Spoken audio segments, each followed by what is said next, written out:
Hello les book addicts, bienvenue dans une nouvelle vidéo et aujourd'hui j'avais envie de vous proposer une petite vidéo un petit peu différente de d'habitude. Je vous propose généralement des hauls, ces livres qui rentrent dans ma bibliothèque, et aujourd'hui j'avais envie de vous proposer justement le contraire, ces livres qui vont sortir de ma bibliothèque. Pourquoi ? Parce que soit je ne les ai pas aimés, soit j'ai pas spécialement accroché et donc je n'ai pas envie de les garder et je préfère les donner, les mettre dans une boîte à livres ou les vendre, que ce soit sur Vinted ou les revendre à des libraires qui font de l'occasion. Plutôt que de les laisser traîner dans ma bibliothèque, je préfère vraiment leur donner une seconde vie.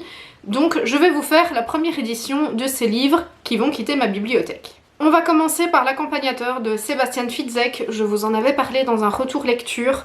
Je n'ai vraiment pas accroché. Le fond de l'histoire était pas mal, mais franchement, j'ai eu beaucoup de mal avec ce livre et je sais que de toute façon je ne le relirai pas, donc je préfère m'en débarrasser. La Muse de Rita Cameron. Alors celui-ci, je ne vais pas m'en débarrasser tout de suite.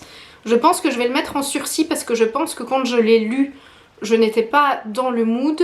Mais c'est un roman que j'ai DNF. Je crois que j'avais lu à peu près un tiers et j'arrivais vraiment pas à me plonger dans l'histoire. Donc je l'ai mis sur le côté, mais je ne suis pas persuadée que j'y reviendrai. Donc je pense que je vais juste le mettre de côté pour l'instant, mais il y a de fortes chances qu'il quitte ma bibliothèque aussi. Exhumation de Kathy Reichs.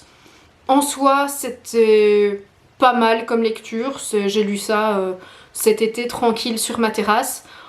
Mais voilà, c'est vraiment pas quelque chose qui va me rester en mémoire. Je l'ai lu, je suis contente de l'avoir lu, mais j'irai pas plus loin. 3 vies par semaine de Michel Bussy. C'est le premier Bussy que j'ai lu et je n'arrive pas à me situer par rapport à l'auteur avec ce roman, à savoir est-ce que je l'aime ou est-ce que je ne l'aime pas. Globalement, j'ai trouvé qu'il se lisait vite. J'ai bien aimé pratiquement toute l'histoire sauf la fin que j'ai trouvé complètement what the fuck, qui m'a pas des masses plu en fait.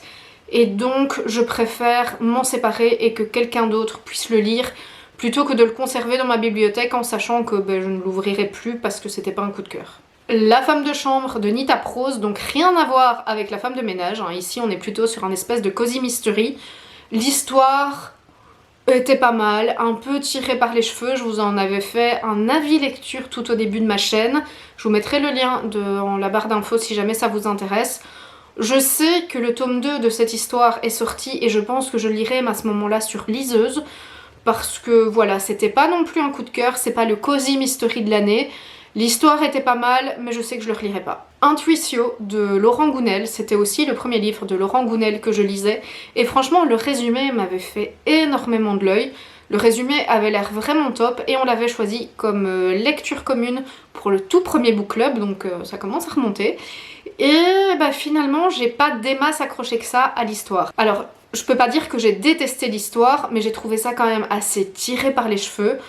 Franchement c'était un peu trop tiré par les cheveux pour moi, même si le fond était sympa dans le genre un peu film ou série américaine de suspense et d'aventure. Mais c'était un tout petit peu trop tiré par les cheveux pour moi et donc je préfère m'en débarrasser. Faites vos jeux de Martha Grimes, qui était aussi le premier roman de Martha Grimes que je lisais, mais j'ai pas du tout accroché. C'est un roman policier, c'est une enquête.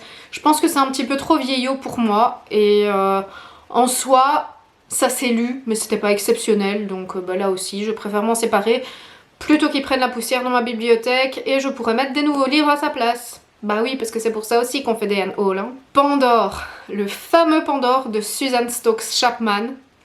Alors là, comment vous dire, ça a été une énorme déception ce bouquin. Là aussi, on l'avait choisi comme lecture commune pour un book club. Je l'avais choisi d'ailleurs parce que l'histoire me plaisait vraiment bien. Quand j'ai lu le résumé, ça m'attirait de fou. Et toutes les bookcopines, ça avait l'air de leur plaire aussi, donc on s'est dit mais pourquoi pas le choisir comme lecture commune.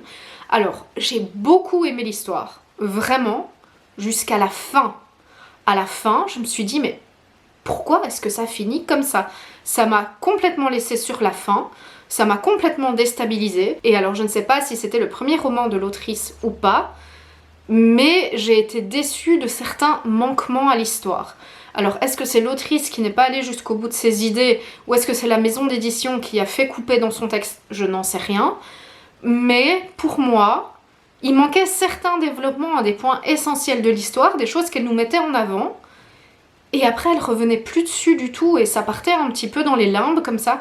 Et j'ai trouvé ça très dommage. Et donc pour moi, ce roman aurait mérité quelques développements supplémentaires pour qu'il soit vraiment très bien. Et du coup, comme j'ai été déçue, eh bien je m'en sépare. Le macaron meurtrier de Anna T. Drew, je crois que c'était le tout premier Cozy Mystery que je lisais. Il était pas mal, mais franchement pas mémorable et par rapport à d'autres Cozy Mystery plus connus que l'on peut lire, je pense par exemple à Agatha Raisin. Franchement, voilà. C'était une bonne lecture, mais sans plus, et je sais que je le relirai pas. Et alors, on termine avec un roman qui m'a fait complètement sortir de ma zone de confort cette année, et j'avais dit, en 2024, je sors de ma zone de confort niveau lecture, et je lis des genres que je n'ai pas l'habitude de lire. J'ai donc lu une dark romance, et j'ai lu Lake Stone, je pense que vous le connaissez toutes et tous si vous avez traîné sur Booksta et sur TikTok. Alors sincèrement, j'ai été agréablement surprise de cette dark romance parce que je m'attendais à ce que ce soit vraiment pire que ça. J'avais beaucoup d'appréhension quand j'ai commencé à le lire, je crois que je l'ai lu en 3 jours et vous pouvez voir quand même que c'est une fameuse brique. Je l'ai vraiment lu en très peu de temps, l'histoire se lit très vite, c'est très simple. Il y a vraiment des rebondissements, enfin voilà, en gros pour les amateurs de romance et de dark romance, ça doit être un très bon roman. Sincèrement, je regrette un peu de l'avoir acheté par impulsion, hein, il faut dire les choses comme elles sont. Je l'avais vu à la librairie et je m'étais dit que il fallait que je change de style de lecture, donc je l'avais acheté. Maintenant, j'ai pas spécialement envie de le garder dans ma bibliothèque simplement parce que c'est vraiment un style que je ne lis pas. Et si j'étais amenée à relire ce livre, je pense que je le lirais sur liseuse tout simplement, parce que j'ai pas envie d'avoir ces livres dans ma bibliothèque. Mais voilà, globalement ça a quand même été une bonne lecture. J'ai été agréablement surprise, maintenant c'était la première dark romance que je lisais. Je ne connais absolument pas les autres, donc je ne peux pas comparer, j'ai aucun point de comparaison. Mais voilà, je ne désire pas le garder dans ma bibliothèque et je préfère lui donner tout simplement une nouvelle vie. Et voilà pour cette vidéo Unhaul, ces livres qui quittent ma bibliothèque. N'hésitez pas à me dire si vous aussi, vous faites de temps en temps du tri dans votre bibliothèque comme ça, et ce que vous faites de vos livres. Est-ce que vous les revendez sur Vinted ou est-ce que vous les donnez d'occasion? N'hésitez pas non plus à liker, à partager ma vidéo et à vous abonner à ma chaîne si vous aimez mon contenu. Et en attendant la prochaine vidéo, prenez soin de vous. Ciao!